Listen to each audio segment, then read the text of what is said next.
Thank you guys so much for tuning in to our very first video episode. It has been quite some time. We've been anticipating this moment, and it has finally come. A big thank you to our guest for this week, Shawn McLaughlin. Shawn is the owner of True Pro Wrestling.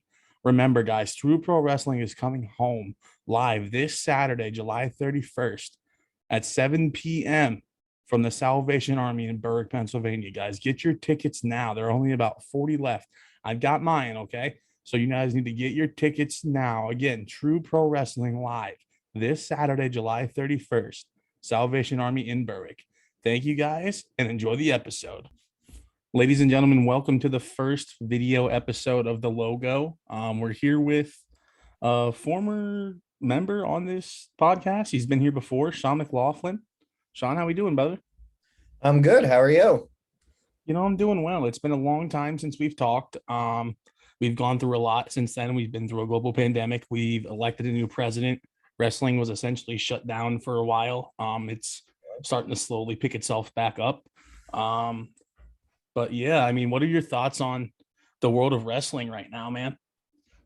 That long break was actually probably a little good for wrestling, I'll say, because I felt like, especially on the indie scenes, people were kind of they were taking it for granted. They would pick and choose like when they wanted to come out and this and that. And now they realize what their life was like without wrestling, without fans. Like, wrestling was still on TV, but there were no fans. It wasn't the same. I'm not going to lie. I didn't pay attention to 99% of the stuff on TV. I just couldn't watch it without any of the fans.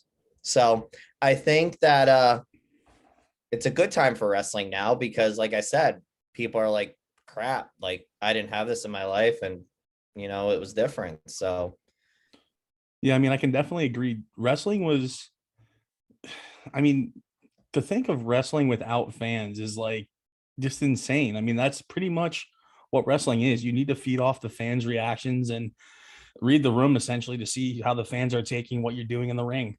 It was kind of hard to look at for a while, but essentially it was, I got to get used to it because if not, there's going to be no wrestling. So I did have to suck it up and watch it. I will say some of it was kind of interesting because they got a chance to do things that have never been done before. A lot of it was cringy and tough to watch, but I mean, now with fans back, it's kind of weird to watch SmackDown or Raw or AEW or GCW or whatever you're watching with fans. Would you say that? No, I wouldn't say that. To watch it with fans. No, yeah. That's maybe because like that I didn't watch a lot of it without the fans. Cause like I said, I couldn't deal with it without the fans. And WWE had the video boards or whatever it wasn't the same.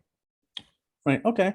Now before we get into the true stuff, can you tell me, a lot's been going on with the AEW and kind of the WWE war type thing. Which brand do you prefer? Is there one you prefer or just all wrestling? It doesn't matter.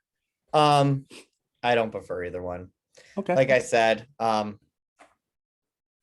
not really a fan of a lot of the stuff on TV. And okay, that makes sense. If I have nothing to do and I'm home and I'm laying in bed or something, I'll put it on. But I'm not gonna lie, like these past like few months, me and my wife have been binge watching 90 Day Fiance. Okay. So I haven't seen much WWE or whatever. So, or AEW even. I saw more WWE than AEW, but okay. Now this Saturday coming up, July 31st, it's the big True homecoming, man. I mean, yeah. When was the last True show before this one? Oh God. January of 2020, I believe. Wow, the show where Ace Austin and Tony Deppen wrestled in the main event. Okay. Yeah. And that show was bonkers. That was a great show. The crowd was so into it. Those two, they kicked each other's ass throughout the True Mill. I bet. Ace jumped off of a wall. It was nuts. But you couldn't find two better guys to go at it there. Exactly. So it's been, God, it's gonna be what, like 19 months or something like that between shows. So yeah. Geez, now it's kind of a different venue, not really, because you guys did start at Salvation Army, but we did for a while. You guys were wrestling out of the mill. What happened there with the mill, man? So the True Mill, just to make a long story short, just a lot of well, the pandemic didn't help us for one, I because bet. no Yeah. shows, no income coming in, and we had Right. bills to pay. So that was one.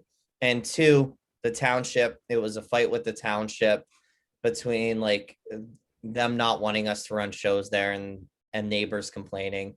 So in the end, we weren't bringing in enough money, and we weren't able to run shows anymore because of the township. So we ended up getting with the landlord and just like breaking the lease off. So I Oh, mean, it's a bummer, but like you said, we were in the Salvation Army. It's not like we're going somewhere where we never were before. The Salvation right. Army is our home. And that's why this event is called True Homecoming, because we're coming home.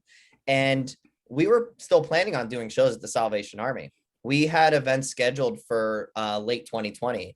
I believe we were going to do August, October, and November at the Salvation Army too. But like I Okay. said, with the pandemic and everything, that just wiped everything out. But we're back to the Salvation Army now, and I don't plan on going anywhere. Like we might do other shows at other places, at other Right. venues, which I want to. I Mhm. want to look into that, but the Salvation Army is our home. Okay. Now let's talk about some of the action we're gonna see. Yeah, let's You do it. mentioned there's a big qualifier tournament for the new True Pro Wrestling champion. As you mentioned before, Trajan Horn, former champion, no longer with the company. Correct. Best of luck to him, whatever he's doing now. But what can you tell us about how the process went of choosing these, well, 9 participants, because what's his name is already, I forget his Jason name. Furious. Yep, Yep. is Yep. already in the qualifier finales essentially. So there's 4 more matches. But what was the process like choosing who was going to be in these qualifiers? So first of all, this is our fourth ever True Test tournament. And we're kind of going back to the last one we did. The first two tournaments we did all like, you know, singles matches basically. Well, Right. this one, just like we did the last one for the Big Gun belt, we're going to have 4 first round matches. And then the main event is going to be a 5-way eliminator. So it's a 5-way elimination match. The last Okay. guy standing or last woman standing is going to be the new True Wrestling champion. Going into it, looking at these participants, it was really hard to only choose 9, because I want to put all the guys in there. There's so many guys deserving and so many women deserving of being in that tournament. Jason Furious, he was supposed to have a title match in Excuse me. March. You're good. He was supposed to have the title match in March, a rematch against Trajan for the Right. for the title. But with Trajan no longer being with the company, Jason Furious is still owed a title match. So that is the reason why Jason Furious gets an automatic bid to the finals. Now Okay. looking at Sage Matthews, Matt Turner, Clay Ball, who's the other half of Dog Nation. You got Adina Steele, Tim Rush. You got all these guys, Tommy Vex, Tommy Boy Floyd. We also have a mystery Oh participant boy. who I'm not going to give away any hints or anything like that, but let's just say the crowd might be happy. Well, last time I actually went to the first show at the mill, and the Mhm. mystery opponent was Shane Douglas. So Yeah. if it's anything even remotely close to that, I can tell we're going to be happy. Well, you never know. You never know what's going to happen at True Wrestling. That is the great thing. You never know who's going to be there. You never know what's going to happen. You never know. We don't announce every single match. Right. So you'll go into this knowing like 4 or 5 matches, but you'll be surprised at the other 3, 4 matches. We don't like announcing every single match, because then what's the fun of that? You Exactly. know, I was thinking I'm not going to announce any matches for this show. I'm going to make people like, wander, be on the edge of their seats. But you know what? It's a True Test tournament. We did announce the first round matches and the tag team title match, by the way, which Yep. is a rematch. Titan Outlaws defend their titles against Silent but Deadly, the former champions. So we Right. got that, and we got some more matches and surprises up our sleeves. Well, man, like I said, I can't wait. Everybody watching, please get your tickets now. There are still some left. True Wrestling comes I'm home go- this yep, Saturday. I'm gonna say this. I'm gonna say this. We were limited to 150 tickets because of the pandemic and how small the Salvation Army is. We Right. only have 60 tickets left, guys. We Wow. only have 60 tickets left. We sold more than half of the tickets. So the tickets are on sale on the website until Friday. And then after that, what we have left will be on sale at the show. And once we sold 150, we're done. We can't let anybody else in. And Okay. that's because of the pandemic and Right. COVID. And it's still kind of like a little, you don't know what's going on. So we don't want to try to cram like 300 people in the Salvation Army. We have before. Mhm. We've crammed 300 people in the Salvation Army before. But right now with COVID and stuff, we're kind of limiting that. So that's why we're limited to 150 tickets. So I'm telling you, as of right now, this recording, 60 tickets left. So go online, www.trueprowrestling.com. And I'm telling you, pre-order your tickets. They'll be there waiting for you at the door. You won't have to worry about if you get there in time or whatnot. Oh, I already got mine, so Yeah, I I'll know you definitely did. be there. But let's kind of shift gears here to another thing that you're passionate about now. You and I are friends on Facebook, and I see all the time your posts about your man cave that you have with Yeah. NASCAR room and the Cleveland Browns. Oh, yeah. You and I have a bit of a rivalry going on. I'm a Steelers fan. What is your outlook for the Browns this year? So being a Browns fan, I'm not trying to get too excited. Everybody was pumped when we got Odell, and my wife was pumped when we got Odell, and I was like, whoa, calm down, because anything can happen in the NFL, just like Right. anything can happen at True Wrestling. Mhm. But I'm excited. I'm pumped. I'm a season ticket holder, so we're gonna be there for like 5-6 home games this year. Oh, wow. So I'm pumped. My wife's pumped, but I try to calm myself down a little bit because getting too pumped leads to me getting angry when they don't do very well. So Yeah, there you go. Don't have your expectations too high, so you're not that disappointed. exactly. As far as me and the Steelers, I don't really know how we're gonna do. I mean, last year we came out guns blazing. We're 11-0, but I don't think we're gonna do that again.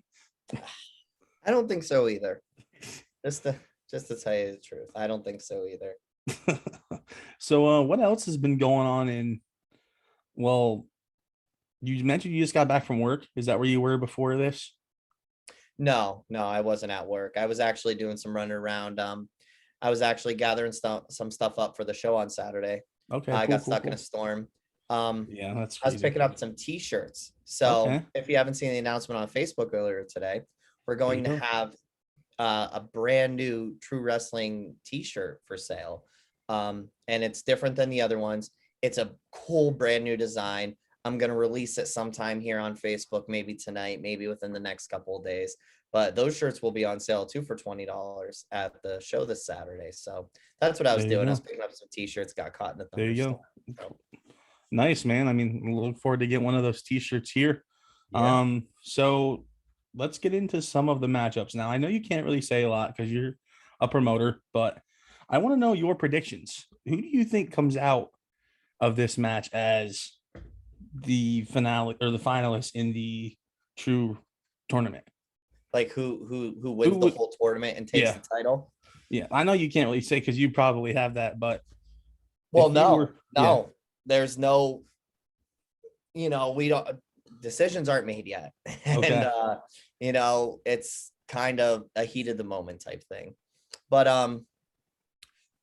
Who if I should we have to watch? say, Who should we watch for as true fans coming into this? What's the one matchup that we should have besides the Adina Steele mystery opponent, which Adina is an incredible women's wrestler. I watched the last time she had a great match. She won a women's championship in another company recently, I believe, too.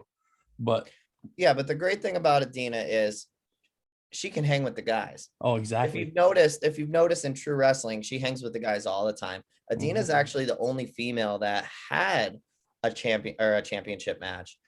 It was her, Trajan, and Tommy Vex in a three-way, Wow, that's and that crazy. was back in November of 2019, I believe, for the title. So, Adina can hang in there with the guys, and I would say she's one to watch. Also, one to watch, I would say, you guys might laugh at me, but Tommy Boy Floyd, he's been putting in the work. He really wants this. He's going to bring Tommy Vex all he has in the first round, and he's going to try to win the title. True story, Tommy Boy Floyd is the guy who basically invented the True Test tournament. Okay. We were sitting around trying to think of, how can we do this? How can we do that? We came up with the True Test tournament. A lot of it was Tommy Boy Floyd's idea. And Tommy really wants to win the True Test tournament. And he really wants to prove himself. A lot of stuff he does is comedy, but he wants to prove himself as a legitimate professional wrestler. So Tommy Boy Floyd is one to watch out for. And hell, all these guys, like Tim Rush, Tim Rush has been on top of his game. Before we shut down due to the pandemic, him and Jordan Oliver, tore it up at one of the Mill shows. Like, it's just, I'm telling you, it's anybody's ball game. Anybody quit. And Jason Furious. Right. Jason Furious is fresh. He doesn't have a first round match. He's walking right into that main event. So, and Jason Furious has been in multiple multi-man matches. So Jason Furious is definitely one to keep your eye on, because he's going to be the fresh guy, and a fresh Jason Furious, he's going to run all over you, man. So, okay. That'll definitely be interesting to watch. Now, correct me if I'm wrong. Tommy Floyd was your manager in Cash Masters, correct? Tommy Boy Floyd was a manager, correct? Okay. Now, seeing him in this tournament, and you said he's doing great things, does this kind of make you want to maybe put the boots back on and wrestle again, or have we seen the last of Shawn Andrews? So I'm not going to say you've seen the last of Shawn Andrews, because I'm never, one, I wouldn't count it as retiring, because I never did anything.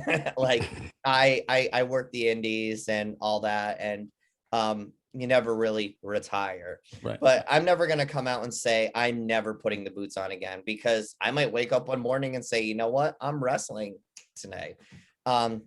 It's just one of those things where right now I have my promoter's hat on, my owner's hat on, and I'm a freaking busy guy. Like I just said, I was running around picking up t-shirts. I was running around yesterday filling out paperwork and stuff. So I'm a busy man, and never say never, but also you never know. If I don't wrestle anymore, I'll be happy. But I'm happy doing what I'm doing. I'm happy being a promoter, and there you go. I might wrestle again. I might not. I don't know. Okay. Well, we'd love to see that again.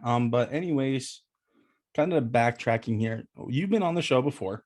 Yes. I don't know if we really went over this. What was the moment in your life where you said, I want to be a wrestler, or I want to be a promoter? What moment in wrestling kind of woke you up and made you think that? I don't think any moment, any particular moment, but growing up, I was a big Edge fan. Well, I still am an Edge fan, but I'm a huge Edge fan. So, maybe it was when he won that first Money in the Bank, and the Rated R Superstar, and him and Lita. Yeah. I was in high school. I thought that stuff was awesome. They're like having sex in the ring and stuff like that. But I watched wrestling before that and stuff, and a lot of it has to do with Aaron Anthony. Me and him grew up together. We actually trained together, and we actually were a tag team before called Better Than You. We were actually a tag team before the Cash Masters, way before Clay Drasher even started wrestling. Oh, wow. Clay was like 14 or something. I don't know, something crazy like that. You're showing your age, man. We actually grew up doing backyard wrestling. And when I say backyard wrestling, it wasn't the hardcore stuff. We just did crappy stuff, and we thought we were doing awesome like they did on TV, but we were garbage. But no, I wanted to be a promoter because I like writing, and not just writing shows, but I like writing stories. Like in school, I wrote a lot of stories. When I was in high school, I wrote for the newspaper and stuff like that. So I enjoy writing. And when you write wrestling shows and you promote wrestling shows, you think about it, and then you write it. Like you write it down, all these ideas I have, I write down, and then it's like a movie. Then you get to watch it. And with wrestling, you get to watch it live. Like a movie, you write the movie, you do all these takes, and then you watch the movie. But wrestling, no, like I'm sitting here and I'm watching like a match that I put together or something like that. That's why I enjoy promoting a lot. So. Okay, cool. That's a cool insight in how promoting works. So you mentioned Clay Drasher. Are we gonna see Clay at the homecoming show? Oh, Clay will be there. Okay, He has the Big Gun Championship. Like I right. said, we don't announce every single match. I get that. So, but Clay Drasher will be there, and Clay Drasher will be in action. I can tell you that Okay. much. We did have Clay on, and I asked him this question. You mentioned he is the Big Gun Championship. Of course, that title is named after the Big Gun, David Ola. Correct. What was David Ola's what was what am I trying to say here? Like his part of True. Yes, yes, his part of Okay. True, and how did he inspire you to continue things? Okay, so with Dave, Dave actually was the one who trained me and Aaron. We trained at a basement in Berwick and like this like apartment building. And then our training switched, or we transitioned training into Peppers, which is Okay. now it's sad to see. I was by that place the other day. Yeah. But Peppers is where we did a lot of our training too. Dave trained us and we wrestled at Peppers. Actually, me and Aaron, our first match was at Peppers. Wow, I did not know Yeah. that. Yeah. It oh How long ago boy, was that? Because 2009, all right. August 2009. I was 19 years old. Okay. But yeah, so uh they then like all these people were in and out of training. Like people came, people quit, people lasted, 2, 3 weeks, then they were gone. People lasted a day, and then they were gone. And it was just me and Aaron that stuck it out. So we built a friendship with Dave to the point where me and Aaron were just, hanging out at home or something. We get a text from Dave, hey, you guys want to come down and train or something like that. So we would be down there like 4, 5, 6 days a week training. And then not only that, we would go back to Dave's house because he lived across the street, and we would watch tapes, and he would do like tape study with us, and he would pause it and he would say, why did this guy do that? Or what would you have done differently, or what did he do wrong, or something like that. So he made us think. Dave not only taught us how to do moves, how to take moves, but Dave taught us why you do something, why you do this, why you do that.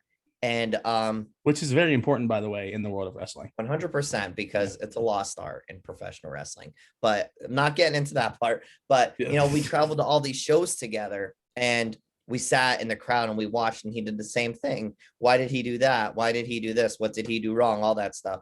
And then when we were ready to wrestle, we traveled together. Dave had this van, we called it the Robo Van because he was the Big Gun Mac Robo at the time. But every Saturday in the van, let's go. We're going to a show. Sometimes we would go. Sometimes me and Aaron would just be reffing or managing. Other times they would have a spot for us to wrestle. And we grew close with Dave like that. And, it was a point where it was more than wrestling. When I had my first daughter, Dave was already a dad. So he gave me advice and everything like that. Right. And then Tom and Clay came along. Once they turned 18, they started training. And at that time, we were out of Peppers. So what we actually did is took the old wooden ring that we had from the basement, and we took the scraps and we rebuilt it in Clay's backyard because he lived in like the country. Yeah. And that's where those guys trained. And you bumped in that ring, and the board would come up and hit you back in the back. It was just crazy. But that's where Tom and Clay trained. And then all of a sudden it was, all of us, it was all 5 of us on the road doing stuff. So when it came to True, I was, the head guy in charge, but Dave was the guy that I leaned on for a lot of stuff. Dave ran ICWF. So I would always go to Dave, hey, what would you do? Hey, what's your advice, and this and that. So he was somebody that I leaned on a lot, not only with wrestling, but with life too. And that's why we have the Big Gun title. That's why when we do battle royals, they're the Big Gun Battle Royal, because we try to keep, his name. Like, I don't want people to forget about Dave, because if it wasn't for Dave, I wouldn't be wrestling, and I wouldn't be promoting, and True Wrestling wouldn't exist. So right. And that's an amazing tribute. And I can only imagine how Clay feels to be not only the longest reigning, but I believe he's the only person to hold the Only big big gun gun title. champion. That's correct. He's the So only big gun champion. cool, cool, cool. Well, man, I'm sorry to cut this short. I mean, it's been a crazy week for me so far. We got True coming up this Saturday. Everybody who's listening right now, remember July 31st. There are still about 60 tickets left. Get them now today at trueprowrestling.com, you said?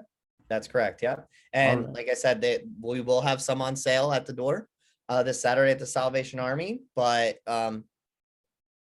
I don't know how much we're gonna have. My guess is by the time the show comes around, by Saturday comes around, we might have 30, 40 tickets left to sell at the door. So don't wait, Nice. get yours now. That's incredible, man. Thank you so much for stepping on and doing this last minute. I know we've been trying to do it for a little bit now and things have gotten in the way, but thank you again so much for coming on and doing this. And I will see you on Saturday. I'll see you Saturday, dude. Thank All you. right. Sounds good. Yep. Bye bye. Bye.